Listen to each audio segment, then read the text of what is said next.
ओम विष्णुपाद परमहंस श्री कृष्ण कृपा श्रीमती श्रीमद्भक्ति सिद्धांत सरस्वती गोस्वामी महाराज जय।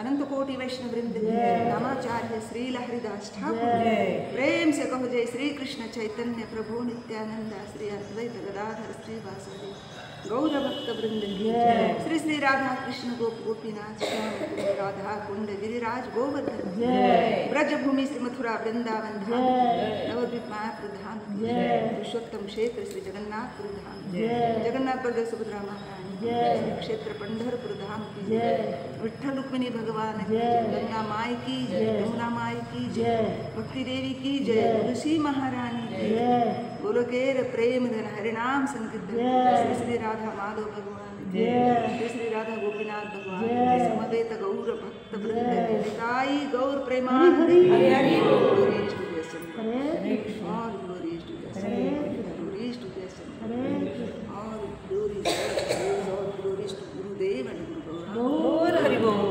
ओम नमो भगवते वासुदेवाय ओम नमो भगवते वासुदेवाय नमो भगवते वासुदेवाय ओम नमो भगवते वासुदेवाय ओम नमो भगवते वासुदेवाय ओम नमो भगवते वासुदेवाय नारायणं नमस्कृत्यं नरं चैव नरोत्तमं देवीं सरस्वतीं व्यासं ततो जयामुदीरये नष्टप्रायेषु भद्रेषु नित्यं भागवत सेवया भगवती उत्तमश्लोके भक्तिर्भवति नैष्ठिकी कृष्णाय वासुदेवाय देवकी नन्दनाय च नन्दगोपकुमाराय गोविन्दाय नमो नमः।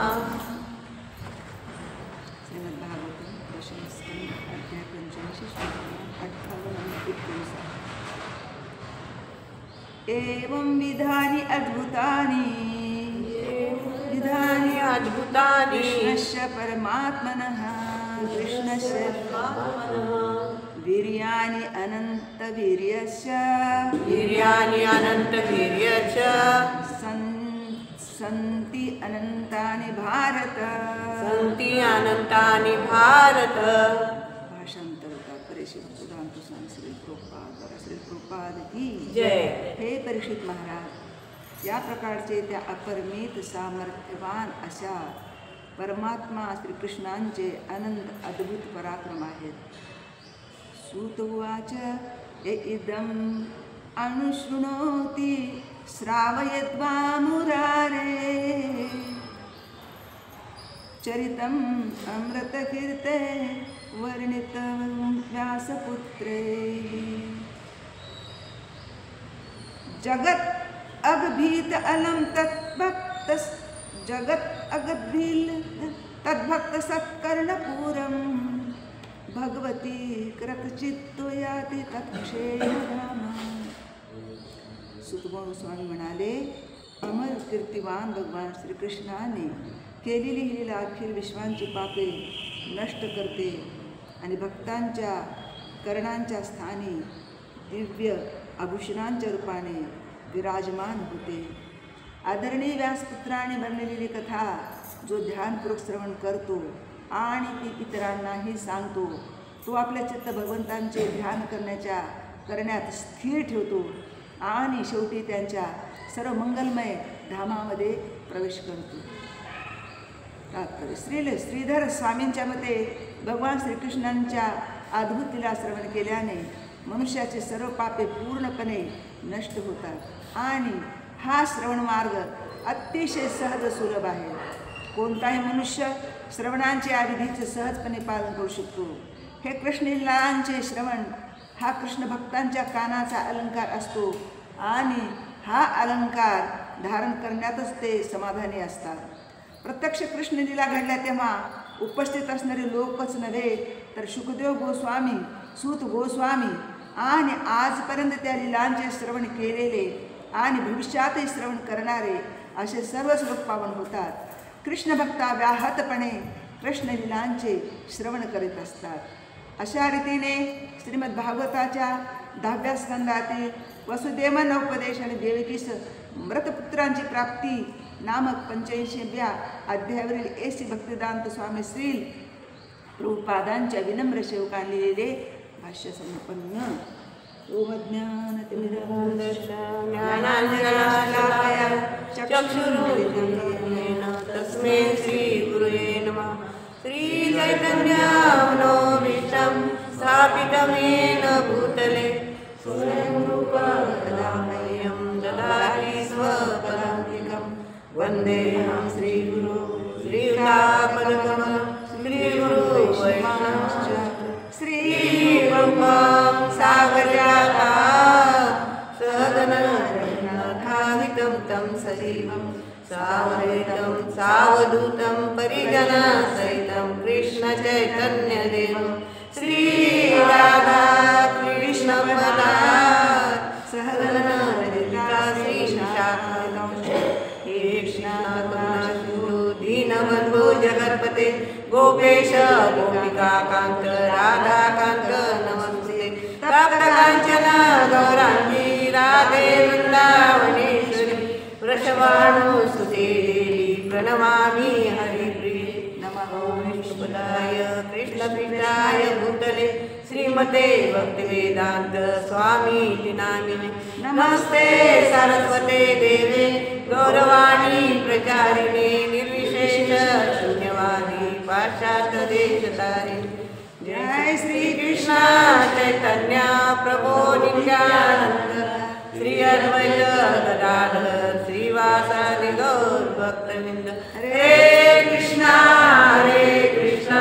कृष्णा कृष्णा हरे हरे हरे राम राम राम हरे कृष्णा कृष्णा कृष्णा कृष्णा हरे हरे हरे राम राम राम हरे हरे कृष्णा कृष्णा कृष्णा कृष्णा हरे हरे हरे राम राम हरे हरे. मुखं करोति वाचालं पङ्गुं लङ्घयते यत्कृपातमहं वन्दे श्रीगुरुदीनतारिणे परमानन्दमाधवं. कथञ्चन स्मृते दुष्करं सुकरं भवेत् विस्मृतं विपरीतं स्यात् श्रीचैतन्यनमामि तम्. हरे कृष्ण. भगवंताची विशेष कृपा असते जेव्हा अचानकपणे सेवा येते आपल्याकडे, त्यामुळे वैष्णव संतुष्ट होतात.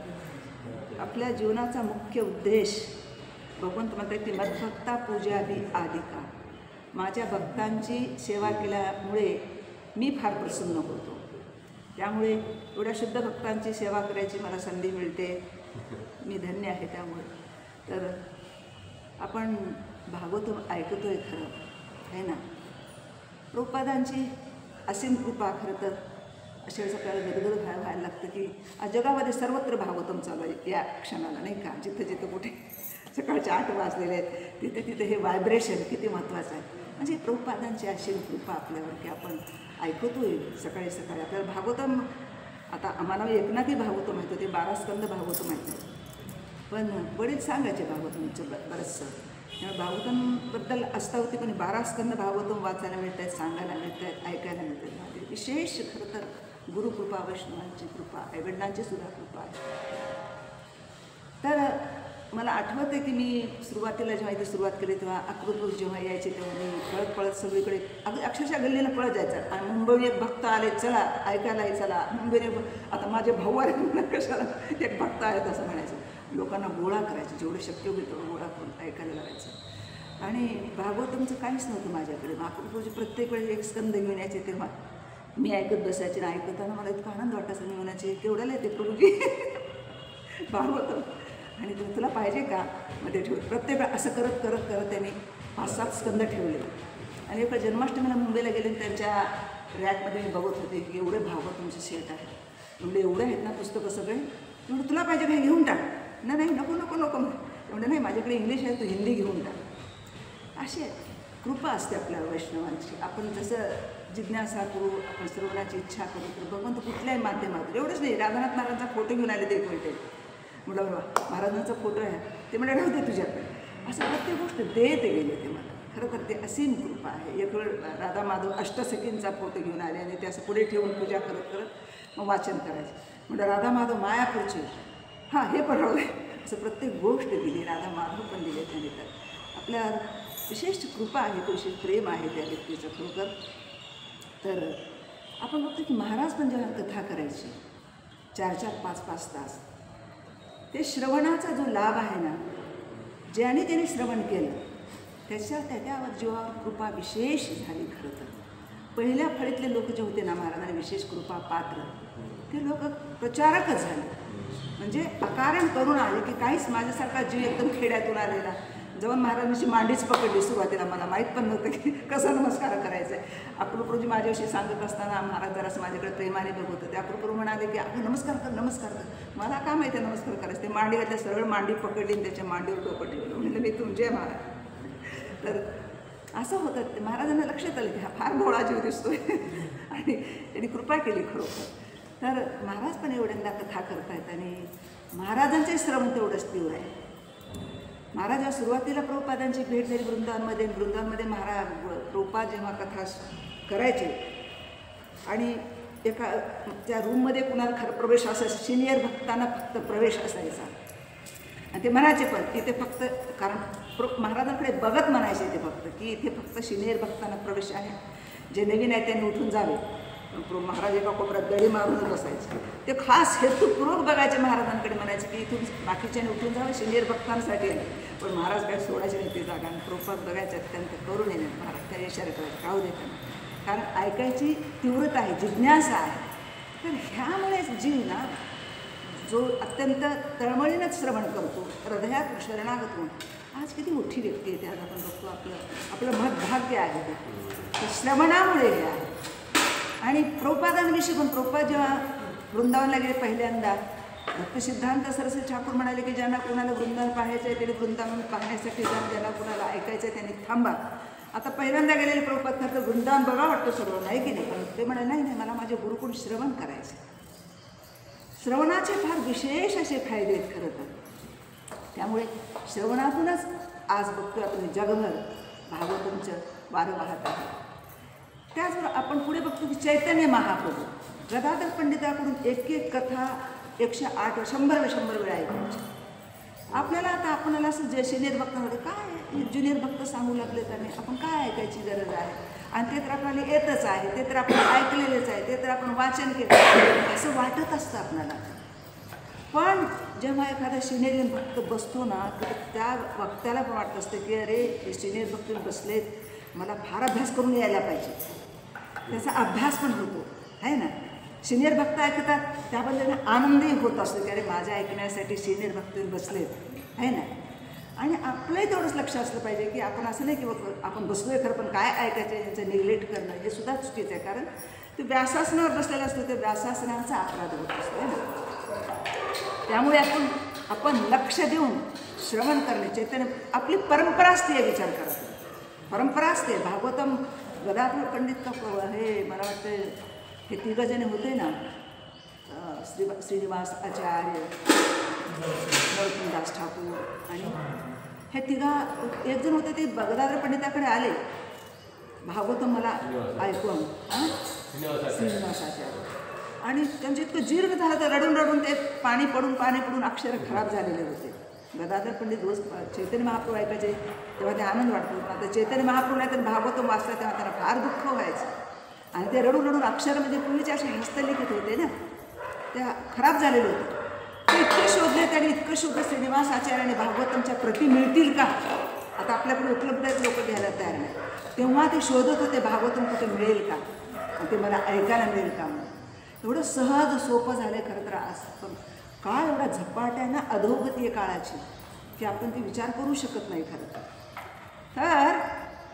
इथं आपण बघतोय की भगवंताच्या ज्या अनंत वीर्याने अनंत वीर्यस्य, भगवंताच्या ज्या लीला आहेत त्या अत्यंत अमर्याद पराक्रम आहेत.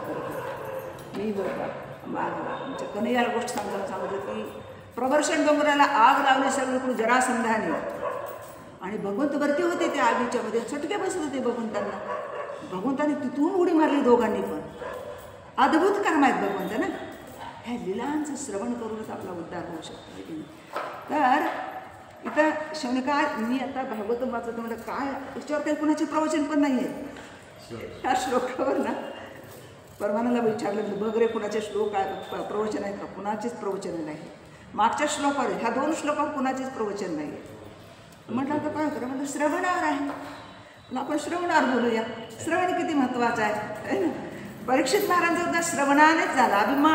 अभिमान्यू सुतो मुक्तिगत श्रवण तो हरी. हरीच्या दिवशी श्रवण केले तेव्हा त्यांना मोक्ष प्राप्त झाला. त्यांना शाप होता की 7 दिवसातच मृत्यू येणार निश्चित होतं ठरलेलं. आता त्यांच्या हातात 7 दिवस होते पण आपल्या हातात 7 दिवस नसताना आपण निश्चिंत आहोत आहे ना. आपल्या हातात 7 दिवस आहे कारण तेही माहिती नाही पण तरी पण आपण निश्चिंत आहोत. हेच आपलं दुर्दैव आहे खरं तर. सतत भगवंताच्या चिंतनामध्ये मग्न असणं. चिंता ती असणं गरजेचं आहे की मी पुढे चाललो आहे का मागे येतो. पुढे चाललो आहे का मागे येतं. कारण माझ्याकडे हिच्यामध्येच एक माताजी आल्या लोकनाथ महाराजांच्या शिष्या आणि एवढं दुःख त्यांचं सांगायला लागल्या. दुःख वाटत होतं करायचं म्हणजे वैष्णवाच्या जीवनामध्ये किती दुःख येतात. त्यांना मी एकच सांगितलं ही तुमची भक्ती भगवंताला प्राप्त होत आहे त्यामुळे अडथळे येत आहेत. ही अडथळ्याची शर्यत आहे. जेव्हा भक्ती करत असताना त्रास होतो अडथळे येतात. आपणाला नम्र बनवण्यासाठी आपणाला पूर्ण शरणागत करण्यासाठी आणि भगवंताचं विशेष आपल्याकडे लक्ष आहे. आता ते पाहतायत तुमच्याकडे. हे एक द्योतक आहे की भक्ती करत असताना त्रास होतो. म्हणजे प्रल्हाद महाराजांना त्रास होत होता. ध्रुव महाराजांना त्रास होता. पांडवांना त्रास होता. द्रौपदीला त्रास होत होता. प्रत्येक भक्तांचं जीवन जेव्हा आपण बघतोय त्रासाने भरलेले पण त्यांनी कधीही तक्रार नाही भगवंतांना. कधीही भगवंताला सोडलं नाही त्यांनी. काय करायचं नाम घेऊन. त्या माताची स्थिती तशी सोडण्यापर्यंत आलेली होती. म्हटलं हे चूक आहे. बिलकुल सोडायचं नाही. उलट अट्टहासाने नाम. दुःखामध्ये आपण जास्ती नाम तीव्रतेने घेतो. सुखामध्ये येत नाही. तर त्यांना मी म्हटलं होतं आज या. त्या म्हणले मी आजच परवानगी काढली. म्हटलं मला वाचायचं आहे. म्हटलं भगवंता तुमची इच्छा जशी आहे तशी आहे. एखाद्या वैष्णवांना आपल्याला संतुष्ट करता येत असेल तर तेच अत्यंत महत्त्वाचं आहे. तर शौनकादिक ऋषी हे प्रश्न विचारत आहे सूत गोस्वामींना. हे संत विशेष कृपाळू आपल्यासाठी प्रश्न विचारत आहे ना. तर असे प्रश्नच फार महत्त्वाचे असतात की कृष्णासाठी जे प्रश्न विचारले जातात ते प्रश्न अत्यंत महत्त्वाचे आहेत. एकतः कृष्ण संप्रश्नो असं म्हणतात बघा की असे प्रश्न जे असतात ते जे भगवंताविषयी असतात ते अत्यंत महत्त्वाचे आहेत. आणि ते विचारतात की कलीमध्ये आसुरी लोकांचा प्रभाव वाढेल. इथे लोक थोड्या थोड्या कारणावरून कलह करतील नाही. ते सतत विषयांग असतील आणि फसवण्याची वृत्ती असेल त्यांच्यामध्ये. अशा लोकांचा उद्धार कसा व्हावा त्यांना सोपा उपाय सांगा की आणि अशा लोकांचा सोपा उपाय आणि त्यांचं कल्याण करणारा उपाय आणि त्याबरोबरच कृष्ण प्राप्ती कशी होईल त्यांच्या जीवनामध्ये असे उपाय सोपा उपाय आणि कशा प्रकारे भगवत प्राप्त होतील. कारण हे जड आहे ना. प्रायण अल्पायुष्या सभ्य एकलाभस्मिनी युगे जनाः मंदास मंद मंद मते मंद भाग्य पद. कलियुगातले जीव एकतर अल्पायुष्य आहे तरी पण बिनधास्त आहेत. अल्पायुष्यासून बिनधास्त आहेत. हे त्यामुळे ते मंद सुमंद त्या आळशी नव्हे अत्यंत आळशी. त्यामुळे भाग्य पण आळशी आहे त्यांचं. त्यांना वाटतं खूप काही पैशातच आपलं भाग्य पण खरं भगवंताला विनमुख होऊन बाकी सगळ्या काही गोष्टी मिळत असतील आहे ना. भगवत भक्ती हीनश्य जाती शास्त्री जपतपा अप्राणश्य एव देहश्य मंडनं लोकरंजन. सगळं काही गोष्टी असतील आपल्या जीवनामध्ये. आपण खूप वाचनही करत असू शास्त्रीय वाचन करत असू. त्या मातेनं ते सांगते मी खूप वाचन करते भागवतम गीता वगैरे पण विचारतो तुमचं नाम सुटत असेल तर अशा वाचनालाही हे नाही. तुम्हाला वेळ मिळेल तेव्हा जप करा अगोदर नंतर वाचनाला वेळ आहे ना. वाचन करण्यानंतर आपल्याला हे कळलं पाहिजे की जप कसा करता आला पाहिजे. जप असा कसा चांगला. जेवढं आपण वैष्णवांचे विषय ऐकू ना त्या वैष्णवाने कशाप्रकारे भक्ती केलेली अडचणीतून सुद्धा भगवंताला कशाप्रकारे शरणागत झाले हे भक्त जेव्हा आपण पाहतो तेव्हा आपणालाही मग भक्ती करायला आनंद वाटतो. तर सूत गोस्वामी सांगतायत की परीक्षित महाराजांना सुद्धा जेव्हा शाप झाला तेव्हा शुकदेव गोस्वामींनी श्रीमद भागवतमचं कथन केलं आणि शुकदेव परीक्षित महाराजांना मोक्ष प्राप्त झाला. जेव्हा हे देवतांना कळलं इंद्रादी देवतांना कळलं की शुकदेव गोस्वामी भागवताचं कथामृत पाजतायत शुकदेव गोस्वामी परीक्षित महाराजांना. तर त्यांनी विचार केला की आपण अमृताचं कुंभच घेऊन जाऊया आणि परीक्षित महाराजांना अमृत पाजल्यानंतर ते अमर होतील, त्यांना मग साप काहीच करू शकणार नाही. पण त्या बदल्यात आम्हाला श्रीमद भागवताचं कथामृत प्यायला मिळालं पाहिजे असं देवतांना वाटत होतं. तेव्हा शुकदेव गोस्वामी म्हणाले बिलकुल नाही, तुम्ही त्या अमृताची ह्या कथामृताची असं जोडी करताय का, तिची तुलना करताय का? नाही, ते गारगोटीसारखं आहे तुमचं अमृत म्हणजे, आणि हे हिऱ्यासारखं आहे, रत्नासारखं आहे. रत्नाची बरोबर गारगोटीबरोबर होऊ शकत नाही, तसे कथामृताची बरोबर अमृताबरोबर होऊ शकत नाही. बिलकुल नाही, जा वापस. ऐकायची तुमची पात्रता नाही, स्पष्ट सांगितलं शुकदेव गोस्वामी की तुमची ऐकण्याची पात्रता नाही. ऐकण्याची पात्रता कुणामध्ये असते आहे ना.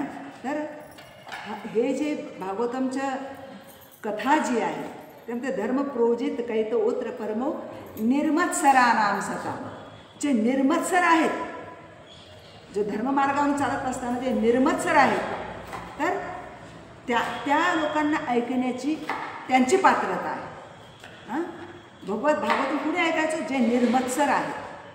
वेद्यम वास्तवमत्र वस्तू शिवदम तापोत्रयन मूलनम.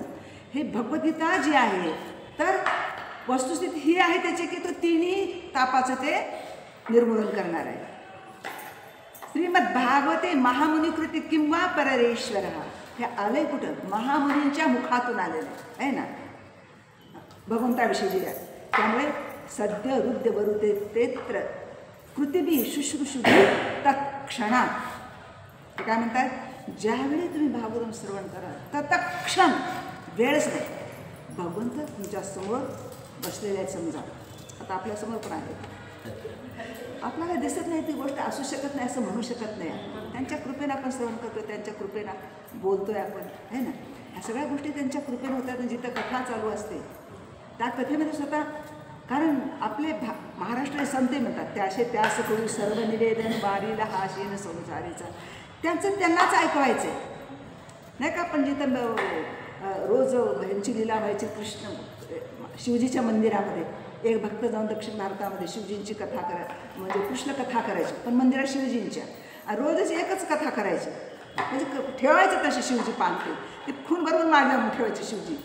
जे भगवंतांचे रुक्मिणीचं जे संभाषण चालू होतं ते त्यांना इतकं आवडत होतं शिव की तेच कथा ते परत ते खून उचलून मागे ठेवायचे, परत ते खून मागायचे. त्यांना आश्चर्य वाटायचं ब्राह्मणाला की रोज तेच कथा कसं काय येते. एक दिवस ग्रंथ विसरला, त्यांचा ग्रंथ विसरला आणि ते वापसून बघतायत आता कसं काढू, तर मध्ये चर्चा ऐकू येते. त्या छिद्रातून होतं शिवपार्वती बघायला लागला, किती सुंदर कथा आहे ना, किती गोड वाटते. हे रोज तेच ऐकतो, पण आपल्याला जरासुद्धा कंटाळा येत नाही, आळस येत नाही, तेच ऐकणं आहे. भगवान श्रीकृष्णांच्या लीला किती मधुर आहेत, रुक्मिणीचं किती महत्त्व आहे, ते दोघं चर्चा करत आहेत. तर असं शिवपार्वतींना सुद्धा कथा ऐकायला आवडत असते, ते सतत ऐकत आहेत. तर हे जेव्हा पाहिलं ब्रह्माजीने की देवता वापस आले अमृताचा कुंभ घेऊन, आश्चर्य वाटून असं काय आहे गडे याच्यामध्ये, म्हणजे तुला तर करूया. भागवतम एकीकडे व्रत तप दान सगळ्या काय ज्या गोष्टी आहेत आध्यात्मिक त्या सर्व एका पारड्यात ठेवल्या, आणि एकीकडे भागवत ते पारडे जरासुद्धा उचलायला तयारच नाही, जे खाली म्हणजे इतकं जड आहे. तेव्हा ब्रह्माजीच्या लक्षात आलं की हे किती महत्त्वाचं आहे ना. म्हणून ब्रह्माजीचं वाहन घेऊन येतात शिवजी ऐकायला, हंस वाहन शिवजी. आपण बघतो शिवजीसुद्धा कथा ऐकायला अत्यंत उतावीळ आहे. तर सुरुवातीला भगवंतांनी ब्रह्माजींना सांगितलं आहे ना, हे कशी परंपरा आहे बघा.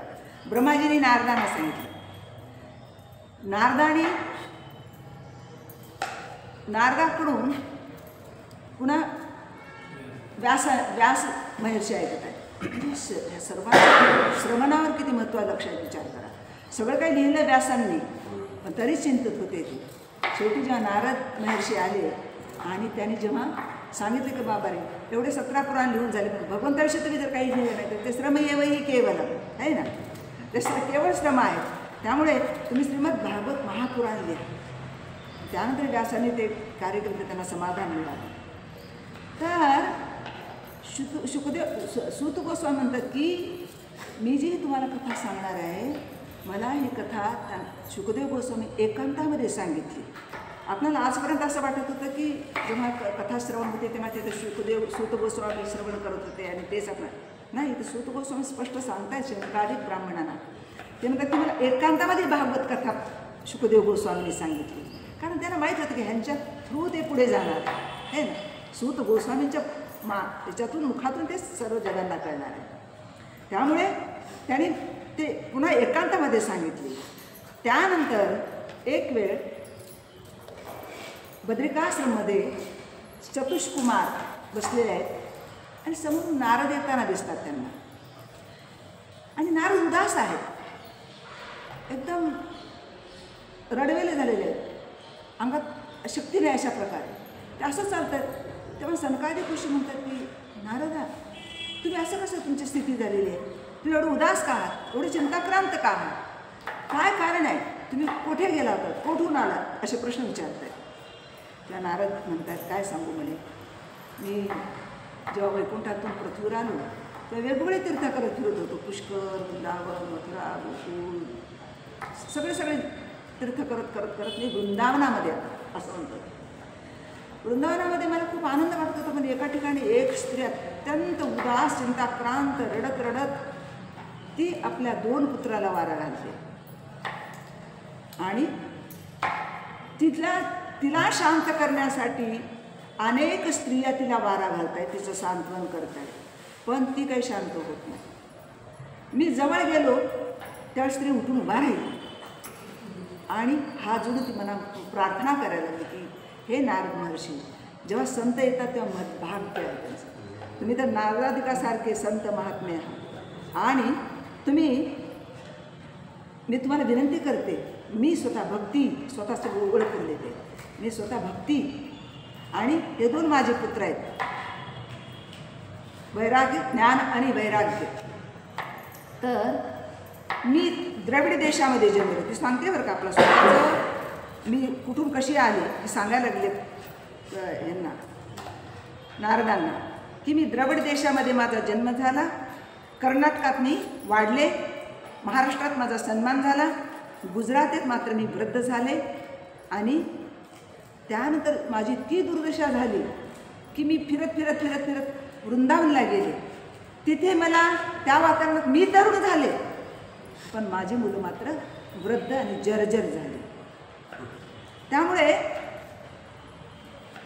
ती विचारते प्रश्न की नारद महर्षी, आई तरुणाने मुलं वृद्ध कसे काय, असं कसं होऊ शकतं, याचं कारण काय? त्यावेळेस नारद सांगतायत की कलियुगा निघालाय आणि कलियुगाचेच हे गुण आहे. कारण कलियुगामध्ये भक्ती कुणी करत नाही आणि ज्ञानाच्या किंवा शास्त्राध्ययन करण्याचे पाठीमागे कुणी नाही. जेव्हा हे शास्त्राध्ययन करतो ज्ञानाला उजाळा मिळतो आणि त्यामुळे वैराग्य येतं. हे कुणी वाचन करतच नाही, त्यामुळे ज्ञान आणि वैराग्य हे निष्प्रभ झालेत, हे वृद्ध झालेत, त्यांच्याकडे कुणी बघतच नाही. पण वृंदावनात आल्यामुळे तिथे भक्ती आहे, त्यामुळे तुला नवजीवन मिळालं.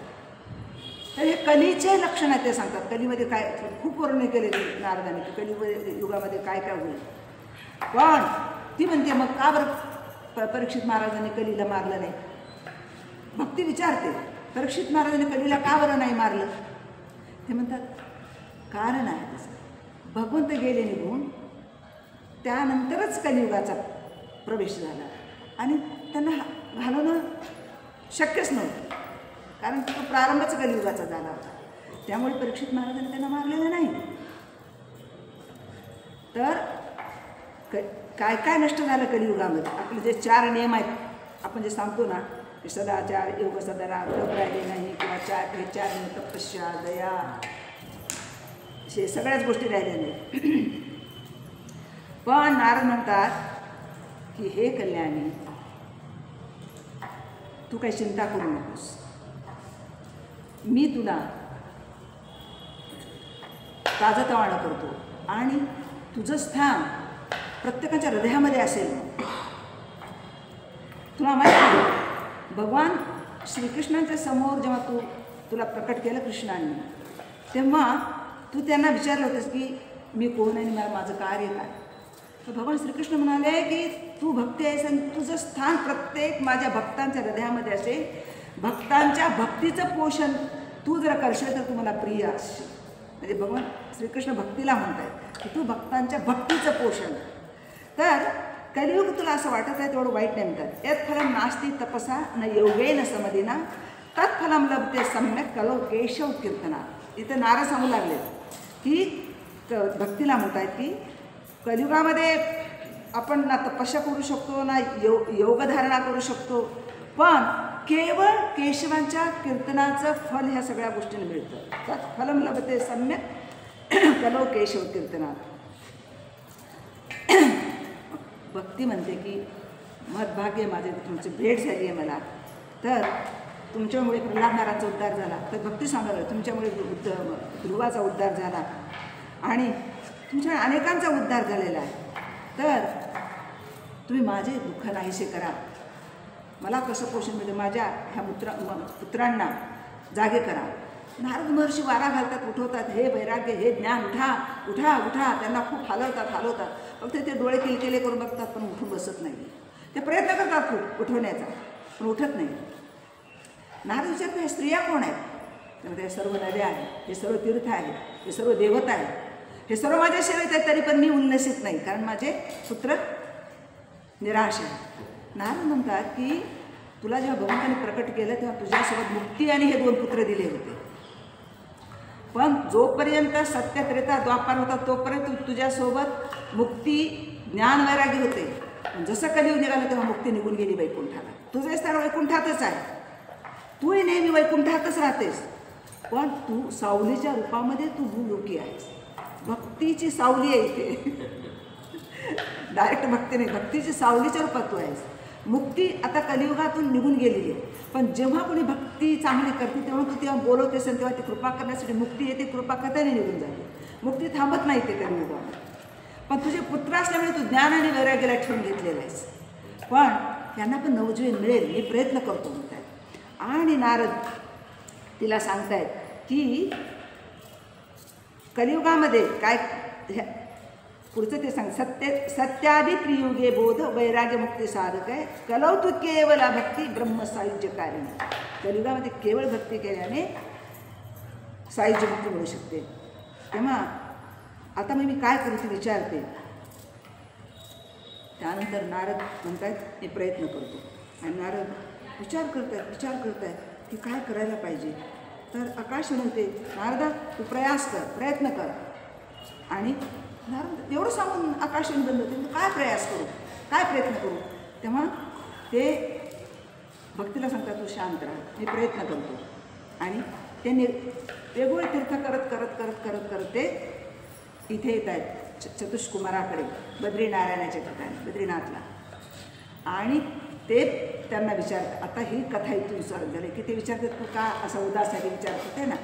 ते नारद आतापर्यंत हे सांगत होते की अशा प्रकारे भक्ती अत्यंत दुःखी आहे. तिला नवजून द्यायचं असेल तर काय करायला पाहिजे. तर कलियुगाची खूप चांगली लक्षणं इथे सनतकुमार पण सांगतात की कलिना सदृश्यम कोपी युगो नास्ती तमिस्त्वाम स्थापिष्यामी गेहे जने जने. नारद भक्तीलाच म्हणू लागले ते कलियुगासारखा युग कुठे नाही खरं तर. कारण या युगामध्ये केवळ भक्ती भगवंताचं नाम घेतल्यानं भगवंताची प्राप्ती होते. आणि मी नारद म्हणतात मी प्रत्येक जीवांच्या हृदयामध्ये प्रत्येक घराघरामध्ये मी पोहोचवीन तुला, तू चिंता करू नकोस. आणि त्यामुळे नारद प्रयत्न करत आले. आणि तुम्ही प्रयत्न करा, प्रयत्न सफल होतील असं म्हणतायत. त्यावेळेस सनतकुमार हे चतुष्कुमार ते सांगतायत की नारदा केवळ भागवत कथांचे श्रवण जर आपण करू तर यातून आपोआपच भक्तीचा उदय होईल आणि ज्ञान आणि वैराग्य पण हे तरुण होतील. त्यामुळे आपण आनंदवनामध्ये हरिद्वारला आनंदवनामध्ये कथा करू आणि तिथं कथेची म्हणजे पूजाची स्थापना करतात, ग्रंथाची स्थापना करतात आणि भागवताच्या सुरुवात करण्याच्या अगोदरच सुंदर मधुर आवाज यायला लागतो समोरून. तर भक्ती अत्यंत आनंदात आहे. तिचे दोन्ही मुलं वैराग्य आणि ज्ञान तरुण झालेले आहेत आणि ते तिघे कीर्तन करीत येतात. श्रीकृष्ण गोविंद हरे मुरारी हे नाथ नारायण वासुदेव, अशा प्रकारे कीर्तन करत येते की भक्ती सगळे अरे भक्ती आली आणि सगळे उठून भक्तीला मान देतात सर्वजण आहे ना. सर्वजण उठून उभे राहतात. ती म्हणते की तुम्ही फक्त संकल्प केला तरी ज्ञान आणि वैराग्याला नवजीवन मिळालेलं आहे आणि मी आता खूप आनंदात आहे, तर तुम्ही कथा करा. अशा प्रकारे आपण बघतोय की कथा भागवत कथेचं फक्त करणारे ठरवल्यामुळे सुद्धा भक्ती आपल्या आपोआप चालून येते. जो कोणी नियमित ऐकतो त्यांच्या हृदयामध्ये भक्ती राहतेच राहते. जर आपण धर्ममार्गावर असू आहे ना, पण धर्म स्वनुष्ठिता पुंसा विश्वक्षेण कथा असूया नोत्पाद यतिरतीम श्रम ये ही केवळ. बरेच लोक म्हणतात आम्ही काही वाईट वागत नाही, काही करत नाही, आम्ही चांगलं वागतो, आम्ही हे करतो ते करतो, पण भक्ती नसेल तर श्रम ये ही केवल.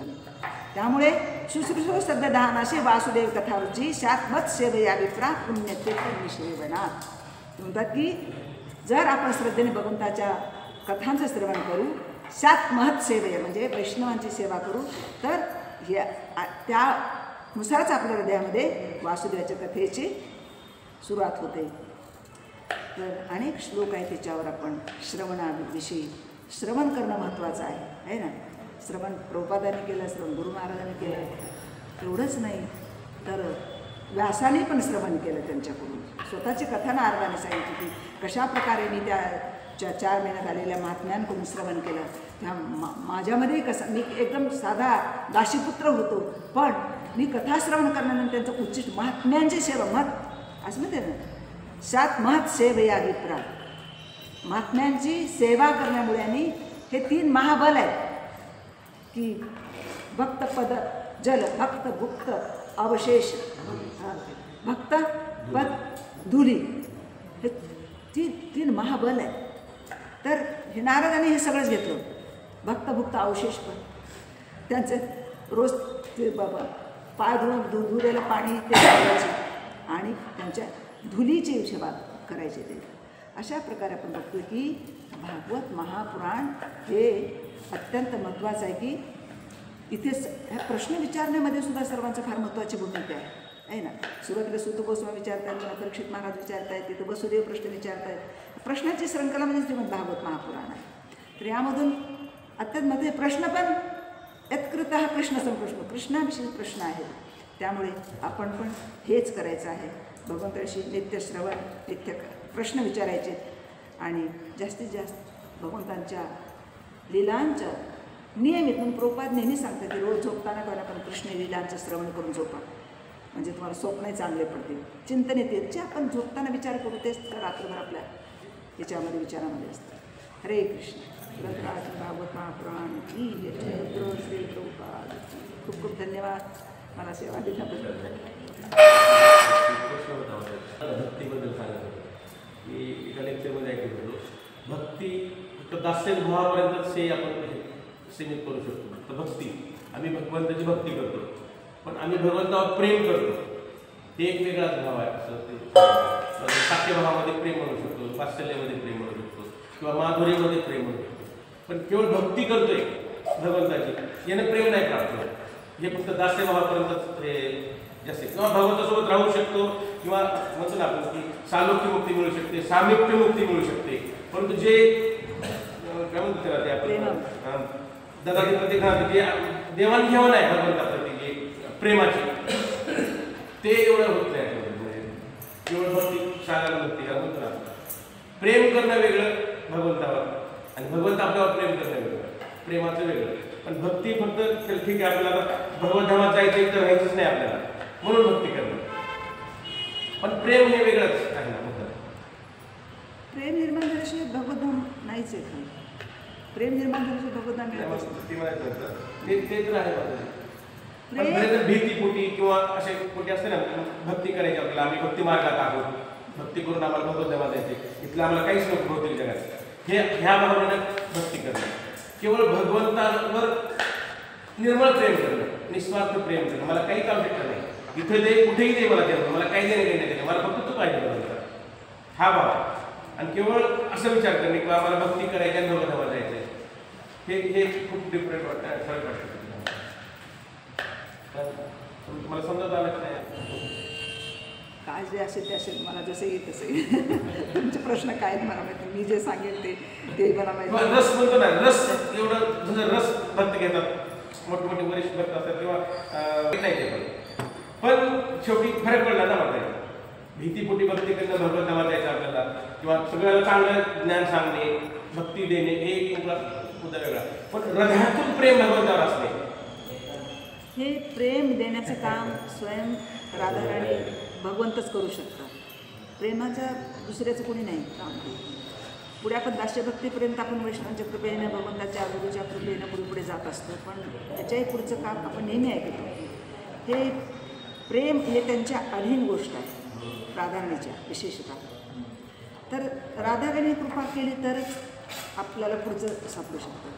त्यासाठी आपले प्रयत्न फार महत्त्वाचे आहेत. सतत भगवंताशी बोलणे, रडणे त्यांच्यासमोर, रडलं पाहिजे, रडू नाही आलं तर रडा म्हणतात की नाही. दुसऱ्या भावामध्ये बोलतो ना, साख्य भावामध्ये भगवंताच्या अंगावर चढते, भगवंताला लाथा मारते, प्रेम आहे. पण जेव्हा भक्ती इकडे करतो ना आपण, ते अपराध आहे, हे किती फरक आहे त्याच्यामध्ये नाही. जेव्हा असे प्रेमभक्ती निर्माण झाले ना, मग ते लक्षात पण येत नाही की आपल्याला लाथ लागायला लागले का काय होत आहे, हे लक्षात येत नाही. आपण त्या विशेष भावामध्येच असतो, त्यामुळे ते भगवंत आहेत आणि हा भाव सोडत नाही. त्यामध्ये तो माझा मित्रच आहे.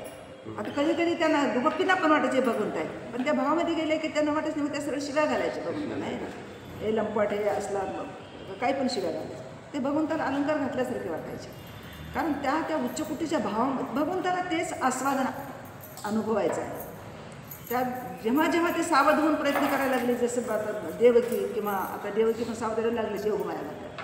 यशोदा पण जेव्हा भगवंत आहेत असं वाटून स्तुती करायला लागली, भगवंत योगमायाला चावरून घालतात. एवढ्या मोठ्या भक्तांनाही भगवंत भ्रमित करून ठेवतात, आहे ना. आणि त्यांना ते प्रेमच अनुभवायचं आहे. तर प्रेम जर मिळायचं असेल तर भगवंत म्हणतात सतत कीर्तयंतो माम, सतत माझे भगवंत नाम घ्या आणि अभ्यास करा. की आपण फार सूक्ष्म गोष्टी आहेत, त्या हृदयामध्ये फार छोट्या गोष्टी दडलेल्या आहेत. मी किती छान प्रवचन करतो, लोक माझा ऐकतात, मी किती छान कीर्तन करते, लोक माझ्या, मी किती छान, ह्या गोष्टी इतक्या सूक्ष्म आहेत की विचारू नका.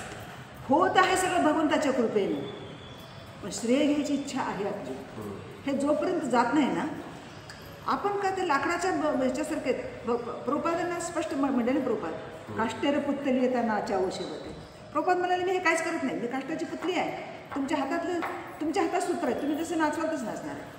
त्यामुळे आज आपण बघतो की प्रभुपाद पूर्ण जगाचे आचार्य होऊन बसलेले, आहे ना. काहीच त्यांना स्वार्थ नव्हता, किंवा एवढे शिष्य बनवले, एवढं सुद्धा. शेवटी 10,000 शिष्य झाले, तेव्हा काही लोकांनी मुलाखत देताना म्हणले प्रभुपाद किती अभिमानाची गोष्ट आहे का, फॉरेनर 10,000 भक्त झाले तुमचे. का प्रभुपाद रडायला लागले अक्षरशः की मी काहीच केलं नाही. माझे गुरु समोर आणून एकेकाना उभा करत होते आणि ते सांगत होते की दीक्षा दे. मी माझ्या गुरुच्या आज्ञेचं पालन केलं, मी काहीच केलेलं नाही. हा जो भाव आहे तो फार दिव्य. पण प्रभुपाद पण कित्येक वेळा आपण बघायचो की ते समाधी लागलेल्या असतात, लोकांना पुढच्या कळायचं नाही की प्रभुपाद कुठल्या अवस्थेत आहे. एकदम श्वास बंद, सगळं बंद, आणि ते लोक जाऊन यायचे वापस, आहे ना. प्रभुपादांची स्थिती विशेष. हां त्यामुळे तो भाव वेगळाच आहे. आपण आपलं ह्या सगळं सुटलं पाहिजे, जगातली आसक्ती, जगातला मोह, स्वार्थ, सगळं सुटणं गरजेचं. सुटत नाही प्रभूजी, फार सूक्ष्म असतात. लक्ष लागत नाही, एक माळ करायला गेलं तर लक्ष लागत नाही, ते प्रेम तर कुठं आहे. आपण ते कल्पनाच करू नये, पण तरी असं होणार नाही की आपण जाणार नाही भगवद्धामात. तरी असं होणार नाही की आपण भगवद्धामात जाणार, कारण आपल्या पाठीमागे शक्तिशाली आहे, गुरु परंपरा आहे. पूर्ण राधानाथ महाराजांनी स्पष्ट म्हटलं की जे कोणी माझ्याप्रती प्रामाणिक असतील त्यांची जिम्मेदारी माझ्यावर आहे, मी घेऊन जाईन त्यांना भगवद्धामात. राधानाथ महाराज म्हणाले माझ्या शिष्याला मी घेऊन जाईन. आपण फक्त प्रामाणिक असणं गरज. आपणही फसवतोय, आपण जप व्यवस्थित करत नाही, काही जप सोडून देत आहे तर काही, आहे ना. सेवेमध्ये सेवा म्हणतायत की मला सेवा द्या, मला सेवा द्या, मला, पण सेवेला तर मला ही सेवा नको, मला माझी म्हणजे सेवेमध्ये सुद्धा असं आहे त्यांना ना, सेवा म्हणजे कृपा आहे. कुठलीही सेवा मिळते ते करा ना, पण सेवेमध्ये पण आवड निवड आपण करतो. म्हणजे आपण सेवेला टाळायचा प्रयत्न करतो. सेवा कोणी देत असेल तरी नाही मला हे जमत नाही किंवा मला हे येत नाही किंवा माझी ही सेवा नाही, मला जे जमतंय ते द्या, आहे ना. तर हे कृपा आहे पण आपल्याला कळत नाही. म्हणजे आपल्या मनमाने जिथं तिथं चाललं आपल्या जातच नाही ना. आपण दास्यभावामध्ये कुठे येतो, ते दास्य जे मिळेल ते आपण सेवा करायला पाहिजे असं कुठं वाटतं, आहे ना. जेवढं आपण बघतोय मुंबईमध्ये की महाराजांचे मोठमोठे शिष्य आहेत, श्रीमंत आहे, डॉक्टर आहेत, इंजिनियर आहेत, पातेल्यामध्ये उतरून पातेले घासतात सगळं. गुरु महाराजांनी नम्र बनवलं त्या लोकांना, आहे ना. खूप कथा सुंदर व्हायला लागल्या गौरांगप्रभूंच्या. तेव्हा लक्षात आलं महाराजांची की आता याला अभिमान येण्याची शक्यता आहे. काढलं त्याने सरळ किचनमध्ये घुसले का सेवा करा. आता बघतो आपण तिथं एवढं किती, कारण मी बघत होते आणि आता कुंभमेळ्यामध्ये स्वयंपाक करताय स्वतः ते, आहे ना. किती मोठी व्यक्ती विचार करा तुम्ही, जगामध्ये किती प्रसिद्ध व्यक्ती आहे. हां, आपण बघतो की कुठे कुठे त्यांना बोलवलं चाललंय, कुठे कुठे त्यांचं हां. मग ह्यांच्या आता गुरुच्या आता कृष्ण प्रेमाचं दूर आहे सगळ्यांपासून, पण इथे गुरु प्रसन्न आहेत ना. जेव्हा आपण गुरुंना प्रसन्न करतो तेव्हा डायरेक्ट बघून त्याला ते आवडतं. कारण यस्य प्रसादात भगवत प्रसाद स्पष्ट म्हणलं आहे. जेव्हा गुरुला प्रसाद होता भगवत प्रसाद होणार आहे. आपल्याला याच्याबद्दल अविश्वास बाळगायची गरजच नाही. फक्त आपण गुरु आणि वैष्णवांना कसं संतुष्ट करता येईल याचा विचार करता आला, आहे ना. ह्या अवघड आहे पुढच्या गोष्टी. आपण रडलं पाहिजे, बोललं पाहिजे, माझ्यातले विकार घालवा, माझ्यामध्ये गाणे, माझ्यामध्ये आहे दिसलं पाहिजे. आपल्याला दिसतच नाही, हे फार अवघड आहे. आपल्याला दिसत नाही, इतक्या सूक्ष्म गोष्टी आहेत आपल्याला दिसत नाही. आपण मध्ये प्रवेश करताना म्हणतो अरे हे माझं मंदिर आहे बघा, माझ्यामुळे इतकं सूक्ष्म आहे ते मनामध्ये कधी नुसतं कळत नाही. एवढं म्हणून गोपींच्या मनात किती सूक्ष्मपणे घुसलं. डायरेक्ट बघून तालावर नाचत होते. दाखवलं गोपींनी पण आणि राधाराणी पण की अहंकार किती वाईट आहे. त्याच्यापासून मी राधा स्वतः भगवंताची अंतरंगा शक्ती आहे, पण अभिमान आल्यावर भगवंत बाजूला होता. तर हेच आहे की आपण शरणागती, पूर्ण शरणागती. हरे कृष्ण. मला काही येत नाही उत्तर. मला तेच म्हणजे तुमचा प्रश्नही कळला नव्हता, मला उत्तरे काय द्यायचं पाहिजे. रसो वैस आहे, भगवंत रसाचे सागर आहे. आपण त्यांची मुलं, त्या रसाचा असं हे नामामध्येच रस आहे.